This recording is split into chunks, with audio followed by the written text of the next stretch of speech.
Yo, what's up guys? Audio, and today I'll be talking about the Lakers and the Nets making a pretty substantial move because according to Shams, DAngeloRussell is no longer a Laker because Dorian Finney-Smith is headed to the Lakers for DAngeloRussell, who returns back to Brooklyn, former second round pick Maxwell Lewis, and 3 second round picks for Dorian Finney-Smith and also Shake Milton.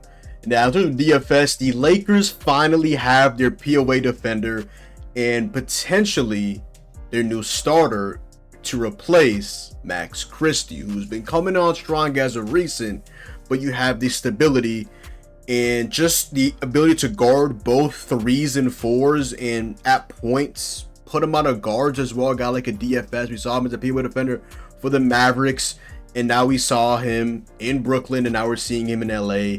He's shooting 43.5% from the three-point line this season on about 5.4 attempts per game. Lakers fans are going to be like immediately, he's just going to forget how to shoot. He's going to be the new Malik Beasley offensively. Even when DFS isn't hitting his shots, he's still going to be one of the premier defenders on the court. That's how talented DFS is as a defender. Now, I heard a rumor yesterday that the Grizzlies were nearing a trade for DFS for Luke Kennard, for somebody else. Was it like Luke Kennard, John Conchar, like a first round pick? And I was like, oh, wow, that's nice. It didn't end up coming to fruition, so yeah. So now on to more so the net side. What did they get with DAngeloRussell?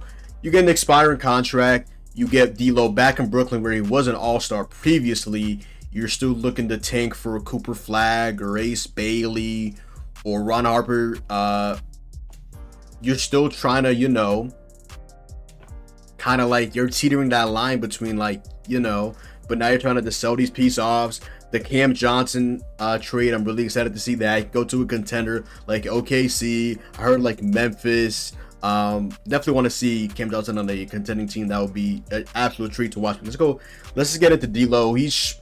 Last season, in the regular season, D'Lo was objectively a good player. In the playoffs, not so much. Last season, D'Lo averaged 18 a game, was shooting 41.5% from 3 on 7.2 attempts per game.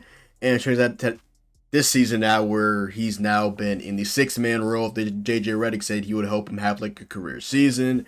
And D'Lo just forgot how to shoot the basketball. He was pretty efficient last regular season, and now he's just a shell of his former self. This season with the Lakers in 29 games, only started in 10 games, has been playing off the bench with Reeves starting at the point guard position.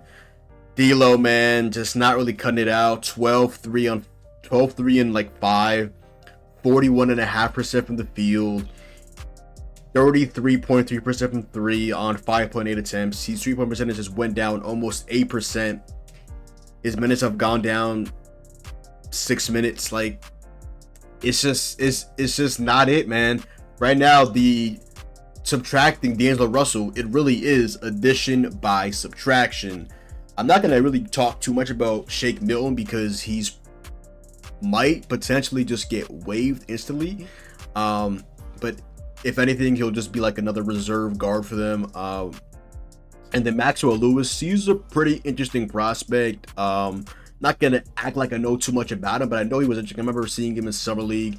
Looked like he has some pretty decent potential. He's just like buried in that Lakers bench with guys like Jalen Hood-Schifino, who I'm kind of surprised. They declined this option, and I remember there was this one portion in time where he had like a pretty solid game, but outside of that, just not really anything substantial, to be quite frank. He got like beginning of December on the 1st, he got 13 minutes, 4 points, and then he really wasn't in the rotation, and now he just has this hamstring injury, the former 17th overall pick. I don't know, man. Yeah, pretty interesting prospect for the Nets, getting it back a guy like a Maxwell Lewis or whatever, so he can start go into their rotation. With DFS out, what this means more minutes for the likes of guys like Jalen Wilson and Noah Clowney when you eventually trade Cam Johnson, they'll eventually get even more minutes. So you can go ahead and develop them. I'm still waiting for what's my boy's name out of Duke? He just Dariq Whitehead. I haven't really seen much of Dariq Whitehead. So yeah. Wait, the Nets signed Dennis Smith Jr.? When? Wait, hold on. When did the Nets sign Dennis Smith Jr.? I'm so confused. Hold on. Whoa there. Why am I looking at the Nets? Oh, I don't know if we signed it. I'm just looking at the Nets on ESPN, their roster, and it said Dennis Smith Jr. I'm like, whoa there. We played with them last year. We didn't play with them this year though. Okay, cool. I thought I was tripping. I was like, whoa. I'm usually on point with these NBA news. What are they talking about? But yeah, more minutes for like guys like Zaire Williams, Jalen Wilson, Dariq Whitehead. There's more minutes for him. He got pretty decent clock beginning of the month, December. 18 points on 6 of them from the field, 6 of 10 from 3 in the regular season against the Bulls, and then he played 2 minutes against my Heat, and outside of that, just hasn't really been in the rotation. But shout out to Jordy Fernandez, shout out to the Nets. They've definitely been a lot better than people really expected. They expected to be like the worst team in the league, even though they had really good players on their roster, and still have Ben Simmons, who does have really good potential. He just has to stay healthy. Yeah, we get DFS, who's averaging on the season. Oh yeah, I just got to mention with D'Lo in his last 5 games, 11-3-3 on 42% from the field and 33% from 3. Just not cutting it whatsoever. Yeah, let's just quickly again just break down Dorian Finney-Smith once again. Dorian Finney-Smith this season across 20 regular season games is averaging 10, 5, and 2 on 46% from the field and 43.5% from the 3-point line. Now, Dorian Finney-Smith, man, he's pretty efficient. He's in the 78th percentile in true shooting percentage. He's also averaging about a steal a game as well. And above the break threes, Dorian Finney-Smith, that is his game. He's shooting 48.4% from the field on above the break threes. Now, DFS at the rim, not really there. DFS midi, doesn't really have a midi. He shot 1 mid-range shot all season. In the left corner, he's money at 43.8%.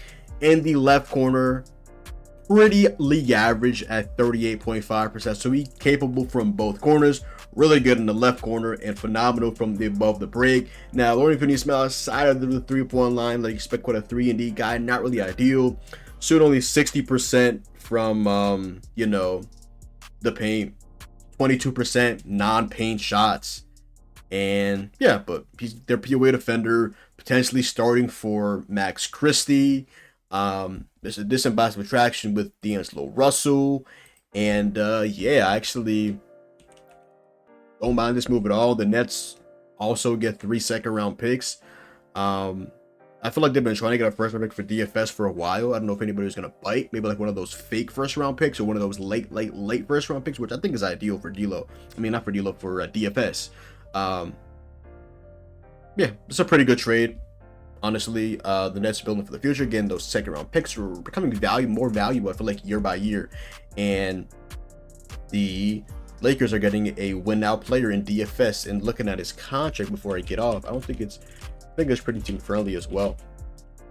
Remember, he first got this contract with the Mavericks, and Dorian Finney-Smith currently is on a 4-year deal for $55 million. He had a player option for next year at 15.3, and then he's a unrestricted free agent in 2026, 2027. He also does have a 5% trade bonus, which that was already activated previously when he was traded from the Mavericks to the Nets in the Kyrie Irving trade with like Spencer Dinwiddie and I forgot who else, but yeah. DFS is a Laker. D'Lo is back to the Nets. Honestly, a pretty good move for both teams. Like I'm gonna keep mentioning, the Lakers really needed a POA defender. I've been saying this all season. Max Christie's a good defender, but you like him more so on 1-2-3s. I don't really trust Max Christie guarding 4s, and that is what you can do for DFS.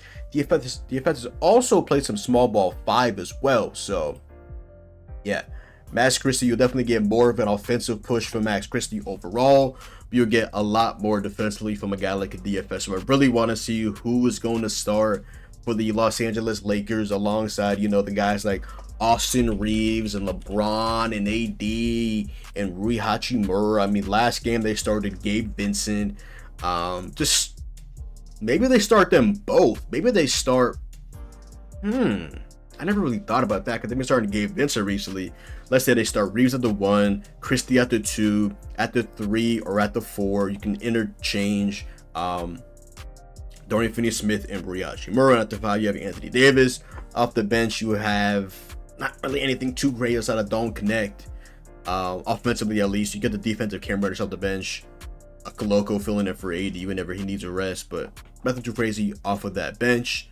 You also can just put Gabe Vincent as well, who's feel like he's been hitting his shots more as of recent. Not anything crazy, but he's at least hitting shots, Lakers fans. So I guess there's that. But yeah, DFS is a Laker. What's his name is also a Laker as well for the time being. Shake Milton and D'Lo, Maxwell Lewis, and 3 second-round picks are headed to the Nets. Now I don't know what year those second-round picks are. Those like first-round picks where you can only trade them every other year, or what is that? Sort of almost seeing Bobby Marks. So the Lakers get much-needed wing depth and flexibility below the second episode. They're now a below second-ever team. I don't think they were prior. They were below the second apron prior, so they are currently $3.5 million below the second apron. They were $30K below previously, I believe. DFS making 14.9 and 15.4 with the player option. Shake Milton 2.9, 3.9, 3 million guaranteed and 3.3 million guaranteed. He was involved in that deal with like Bogdanovich with the kind of like the Mikal Bridges trade as well. Obviously known for that, but to make the money match, it was like somebody else as well, like I forgot what his name was, but he was a Nick, but whatever, doesn't really matter. Sham says the Lakers land a versatile 3-and-D addition in with Dorian Finney-Smith, who was shooting a career high 44% 3-point land. LA also creates salary and luxury tax flexibility, saving $15 million. Nets receive draft capital and clean salaries in return. So aspiring deal. That's what the Nets are going to go and try to collect. They have a lot of pass phase this upcoming off season. I'm not gonna lie, I really like this move for the Lakers, and the Nets are just clearing cap, taking these second round picks and trying to tank for one of those top guys. Like I said, Cooper Flag, Ace Bailey, or Ron Harper Jr. Man, they're really doing their thing, man. Not Ron Harper Jr. I always get them mixed up. It's not Ron Harper Jr.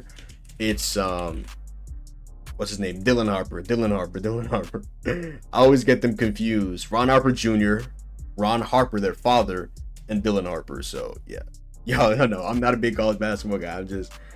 I know that mostly of the hype guys, but I digress. Not NBA draft season, by the way. Go Friars. My boy Devin Carter went off 29 yesterday with the Stockton Kings. Friar legend, Rhode Island legend. Let's fucking go. But other than that, y'all, that is the video. So go down below, drop a like, comment down below, sub up, just follow me on Twitch, Twitter, and TikTok. Your boy John. Hopefully you guys did enjoy the video, and I'm out, man. Peace.